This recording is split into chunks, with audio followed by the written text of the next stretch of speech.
안녕하세요. Here we go.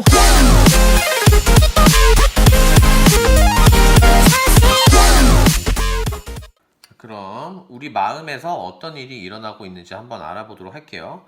우리의 마음은 흔히 영화에서 보거나 생각하는 것처럼 여기 가슴 속에 있는 게 아니죠. 우리의 머리, 뇌 속에 있습니다. 그리고 이 마음은 우리를 조종하는 실제적인 주인 역할을 하고 있습니다. 그래서 마음이 어떻게 움직이냐면, 자, 우리 밖에서 어떤 일이 일어납니다. 그럼 그 일을 우리는 어떻게 할 수 있나요? 눈으로 보거나 귀로 듣거나 냄새를 맡거나 촉감으로 느껴서 알 수 있죠. 그럼 이 알게 된 정보는 우리의 몸에 있는 신경이라는 고속도로를 타고 열심히 달려서 뇌 속으로 들어옵니다. 그 뇌에는 뭐가 있냐면 마음 본부라고 부르는 곳이 있어요. 이 마음본부 속으로 들어옵니다. 그 마음본부에는 누가 살고 있냐면 다양한 것들이 살고 있어요. 생각도 살고 있고 여러 가지 것들이 살고 있는데, 그 중에 제일 중요한 건 바로 감정들이 살고 있다는 겁니다. 이 감정들이 살고 있어요. 여러 감정들이 사는데요. 대표적으로 사는 감정들이 바로 영화 인사이드 아웃에서 나온 것처럼 기쁨이, 그 다음에 슬픔이, 그 다음에 영화에서는 버럭이라고 표현되어 있는데 뭐 분노 이런 감정이겠죠. 그 다음에 소심이는 아마 뭐 걱정, 두려움 이런 감정일 것 같아요. 그리고 까칠이 감정 이름으로 혐오라고 하는데, 이게 우리가 혐오한다라고 말할 때처럼 굉장히 극명한 부정적 감정이 아니고요. 영어로는 디스커스라고 합니다. 뭔가 좀 잣대 높게 재고 나를 도와주는 그런 감정이에요. 그래서 이 감정들이 살고 있습니다. 이 감정들이 그냥 있는 게 아니에요. 감정들이 생긴 이유는 우리가 진화하는 과정에서 나를 보호하고 도와주기 위해서 생긴 것들이거든요. 나의 마음의 병사들이라고 생각을 하면 돼요. 그래서 각자 하는 일이 있습니다. 기쁨이는 나를 행복하게 해주는 게 하는 일입니다. 슬픔이는 영화 초반에는 모르지만 나중에 드러나죠. 내가 위로받을 수 있게 해주고요. 공감하거나 받을 수 있도록 도와줍니다. 그리고 버럭이는 내 생각이나 감정을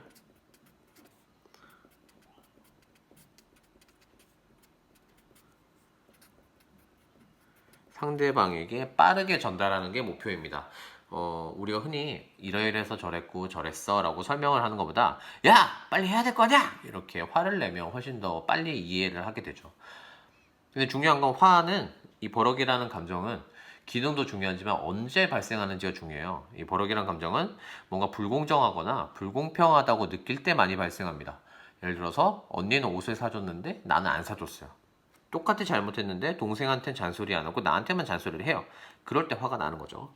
그리고 소심이는 나를 안전하게 해주는 게 목표입니다. 그래서 나의 안전을 위협하고 위험할 수 있는 모든 요소들을 미리 예측하고 나를 보호해 주려고 하죠. 그리고 까칠이는 사회적으로 혹은 어떤 신체적으로 나를 보호하려고 해요. 그래서 영화에서 나온 것처럼 상한 음식을 먹지 않도록 판단하는 걸 도와준다든지, 혹은 다른 사람, 특히 친구들과의 관계 속에서 내가 따돌림을 당하거나 위험하지 않도록 도와주는 거죠. 이런 역할들을 합니다. 그리고 또 뭐가 있냐면 여기 큰 나를 조종하는 계기판이 있고요. 계기판에 다양한 버튼들이 있는데 두 가지만 기억하면 됩니다. 하나는 나를 실제로 조종하는 조정 버튼, 하나는 생각 전구를 꽂아서 무언가를 생각하게 하는 생각 버튼이 있어요. 이 두 가지만 알면 돼요. 그리고 조종석에서 내가 조종하면 그거에 따라서 나는 어떤 말이나 행동을 하게 되고요. 생각을 해서 무슨 판단을 한다든지 어떤 결심을 하게 되죠. 이 과정이 바로 마음 본부에서 일어나는 일입니다. 네.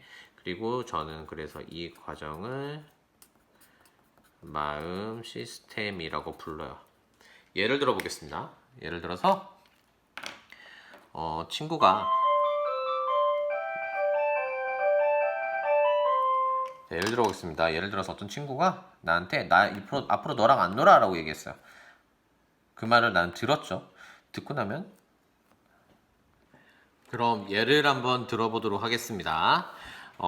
나랑 친했던 친구가 나한테 갑자기 와서 이제 너랑 놀기 싫어.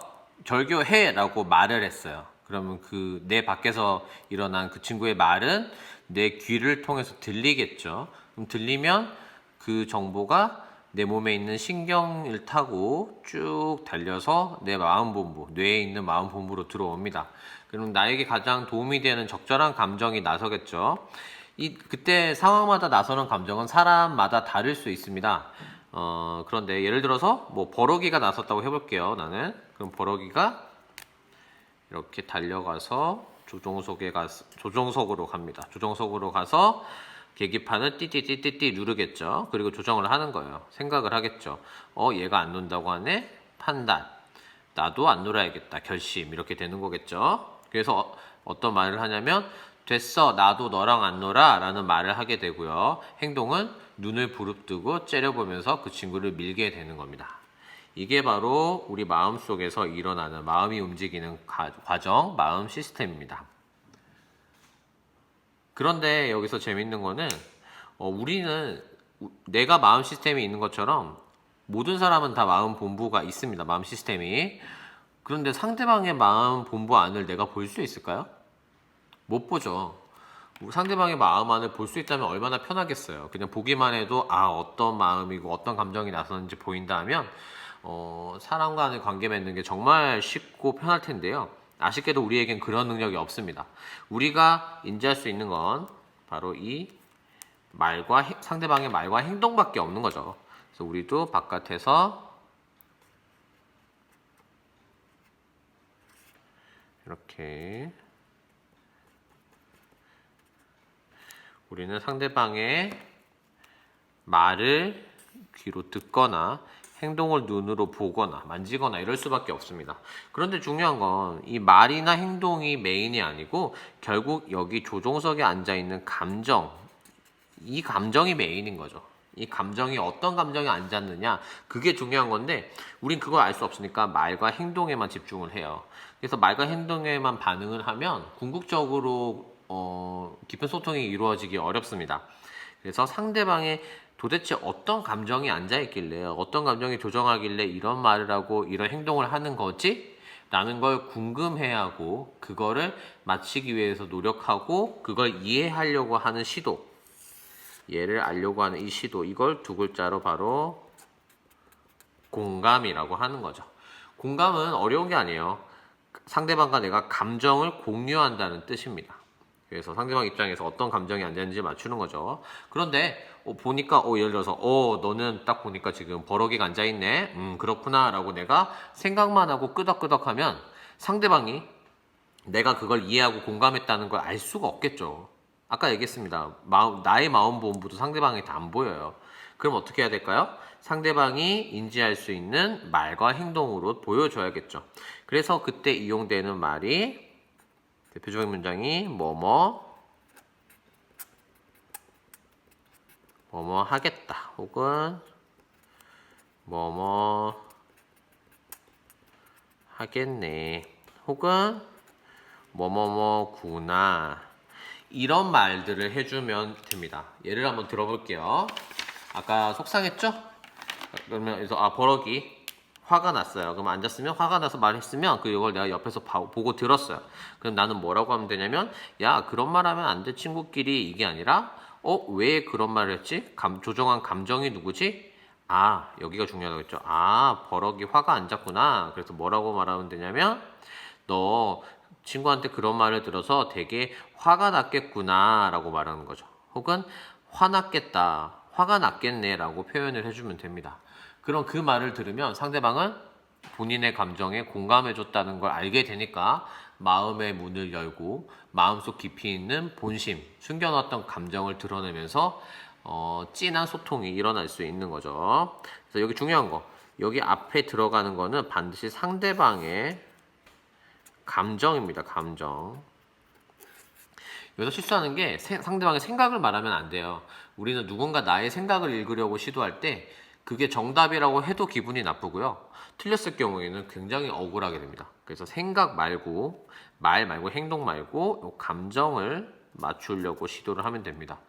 퀴즈 같은 거라고 생각을 하면 돼요. 상대방이 어떤 감정이 지금 얘를 조종해서 이런 말과 행동을 했지? 그걸 맞추는 과정. 그게 바로 공감입니다.